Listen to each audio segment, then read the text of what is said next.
Hi, good morning, good day. I have a little bit of a channel message for you today. Depending on where you're watching this, you may have to go to YouTube for the full video. So today I got the message regarding mystic vision leading to your open roads. For my fellow practitioners, this was Otura Ote. So when we think about mystic vision in a more easier to understand sense, this is your spiritual connection. And what it's saying is that your connection to your divine self, connection to your higher power, your connection to your higher self, your favorite self, whatever resonates with you, that connection is what is opening up the pathways for you. In Ifa, this is our Ori, or our consciousness, our head. This is our principal deity, if you will. So just think about that for a moment, that your principal deity is you. Your consciousness, your connection to source, that is your principal number one connection. This is why before you consider initiation, anything else, you need to come into oneness with yourself. This is why self-love is the foundation, because when you love yourself and honor yourself, you can see yourself clearly. And this is what this Odu speaks about, is being able to see yourself so clearly that the vision of your destiny is then clear. It's cracking open the seal of forgetfulness and saying, okay, what do I see clearly? Like, what do I see of myself? Not simply what people tell me about myself, but what I see as who I am and truly honoring myself. It is only with that clear vision that you see your destiny clearly. And when I say this clarity, may not look like a career. So don't think that your destiny is solely about the job, the work that you put in. Because this specific Odu also talks about ease. And what is really beautiful is that I dreamt that this morning. This morning I received a dream. My parents were around, and maybe some other people, but for some reason or another, there's a conversation about work and applying for a job. This resonates with me since I was laid off from my last job. And so the woman is talking to me, and we're talking about all of the skills that I have, all the gifts and talents that I have. Why don't I apply to this regular 9 to 5 job? And I said, I don't want to, because I would not be happy. I would not be satisfied. I would not be fulfilled. I would basically hate it. That's what I said in the dream, is I would hate it. So she makes a face like, but you should still blah, blah, blah. And so I asked the question, when you're hiring for, looking for candidates, do you want a candidate that simply has skills, or do you want a candidate that has the love and the passion to do the job for which you are hiring? As a hiring manager, which I have 13 plus years experience of doing so, you want not simply someone that can, you know, hit the butt, check all the boxes, but is also going to actively enjoy the work that they're doing. A person who loves their job is going to give it so much that you're going to almost feel like you're overqualified, because they're giving because they want to. They're doing it from a place of desire and of want. And I said, I don't want to do this work. I'm going to hate it. I'll be good at it, but I'm going to hate doing it. And that's not the energy that I want. And I got really close to her and whispered to her, and I said, I am aligning with ease. And there's this beautiful verse within this Odu that talks specifically about, I am accepting easiness. Easiness is coming to me. Easiness is how I'm getting my home. Easiness is how I'm getting my spouse. Easiness is how I'm getting my children. Easiness is how I'm getting all of these blessings. And as I was channeling and writing down the divination for the Odu, I literally it's not the hustle that is bringing you the blessings. It is your spiritual practice. It is your connection. It is your faith. And a lot of people hear ease and like they feel like they hear lazy. And I'm going to ask you to address whatever trauma that is that makes you feel like easiness immediately equates to laziness. If you can't foresee yourself getting the wealth, the riches, the prosperity, the abundance in its truest sense of what abundance actually is, without you being exhausted, without you burning the midnight oil, without you taking time away from your family. I challenge you to sit back and ask, why do you still feel this way when your ancestors already did that work for you?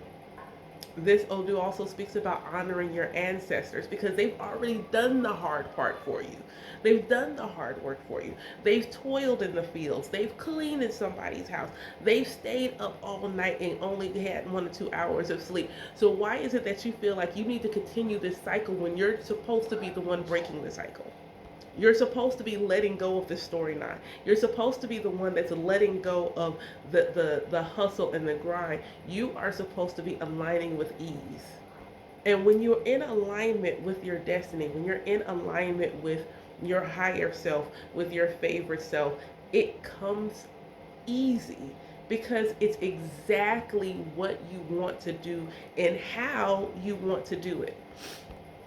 Developing a spiritual practice is not simply an act of subjugation. You're not giving your power away, you're taking your power back. This is why it is your Ori, specifically in this Odu, it is your consciousness that is in power. And you may think, well, there's all these things going on in my subconscious and my unconscious. And the lie is that your conscious can't control your unconscious and subconscious. You can consciously make a decision to widen the realm of your subconscious and grab those blessings that your unconscious already knows exist. What you desire desires you. You already chose all of your blessings. That's why you know what you want, because you already chose all the blessings that you want in your life. So because you already chose them, they're already yours. They already belong to you. The only thing that you're doing is moving your conscious self into energetic alignment with your spiritual self so that you can see the physical manifestation of the blessings you already chose. You already said, I want the big house, the big car. You already said, I want to live in the middle of nowhere off the grid. You already said, I want the big family. You already said, I want to teach. You already said, I want to be an entrepreneur. You have already said, I just want to have a good job that pays me well, where I don't hate my boss. I don't need my own business. All I want is the peace of mind that what I'm doing is fulfilling me, making me feel good. I'm having fun doing it, and I don't hate the people that I work with. And that is also divine and in your destiny. Everybody's destiny ain't meant to be an entrepreneur. They're not off their path simply because they don't have their own business. Everybody ain't meant to have an LLC. That's not how it's supposed to be. You don't get an LLC just simply because, but you ain't got no business to go with it. That is not in alignment with your destiny. You're chasing the money and not the blessing. The money is an energy. Money is simply an energy. The blessing is, what is it the reason you want the money? I want nice clothes. Okay. So you're not chasing the money, you're chasing the clothes. I don't want to have to worry about my bills. So you're not chasing the money, you're chasing freedom from worry, peace of mind. That is your blessing that you're chasing. The money is simply a vehicle of energy to help you realize this blessing. But the blessing that you're trying to manifest is ease. The blessing you're trying to manifest is luxury. The blessing you're trying to manifest is freedom. That's what you're chasing. But the moment you say, well, I'm going to do all of these things because I need all of this money, you're no longer chasing your blessing, you're chasing the money. If you can't believe that the creator of all that you know exists can get you the energy you need, the money, without you having to do all of these things, I need you to just reflect on several creation stories. Because in almost every creation story, the creator of all has done one of two things, if not both: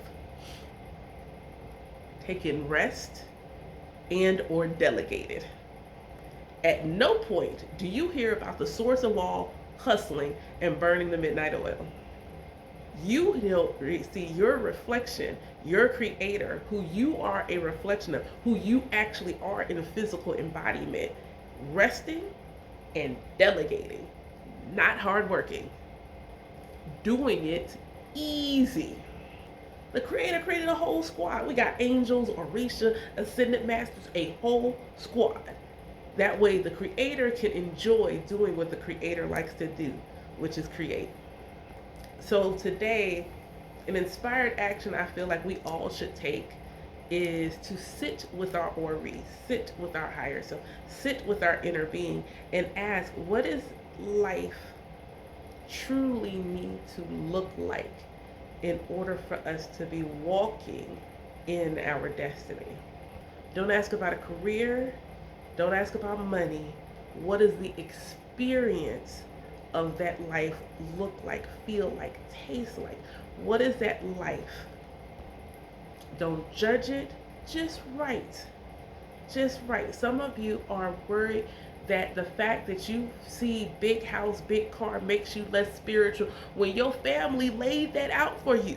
They didn't have the big house, they didn't have the big car. So they're saying, we want you to have this for us.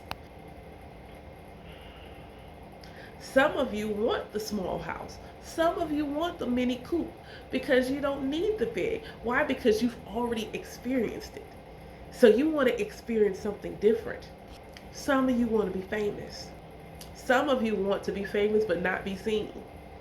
Some of you just want to be a stay-at-home parent and take care of your children. All is well in alignment with your destiny.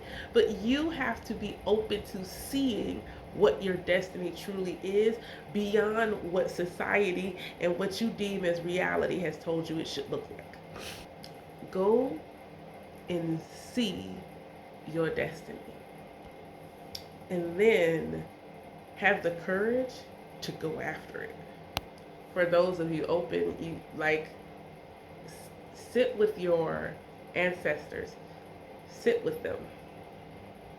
Specifically the mothers. Sit with them. Your lineage passes through your mother, contrary to popular belief. Sit with your mothers. Ask them, what is it that they see for you? Ask of yourself. Ask of your head, your Ori. What do you see? What did you choose for us to do this life? What are we supposed to be doing? What are we supposed to be experiencing? And just journal without thought. Just journal. Ask the question, then start writing. Whatever comes up, that's your answer. If you need someone to help guide you, hold you accountable, things like that, get you an elder, get you a mentor, whatever word resonates with you, but get someone to help you along your journey and along your path. That's what your spiritual practice is about. Your spiritual practice isn't simply about you bowing your head and saying some prayers and that's it. It is about you coming into oneness with you. That is how you become closer to your creator, by coming close to the creator's creation, which is you. By coming closer to your creator, you are coming close to yourself. That is the purpose. That's the destiny. Yeah, I think that's everything. I hope that today you honor yourself, the truth of who you are in all of your fullness. I hope that you honor that, because self-love truly is an act of worship and a religious practice, and you are the altar to the divine. Thank you so much for stopping by, whichever platform you caught this on, and I hope that you have a beautiful, beautiful Tuesday, Mars Day. Take care.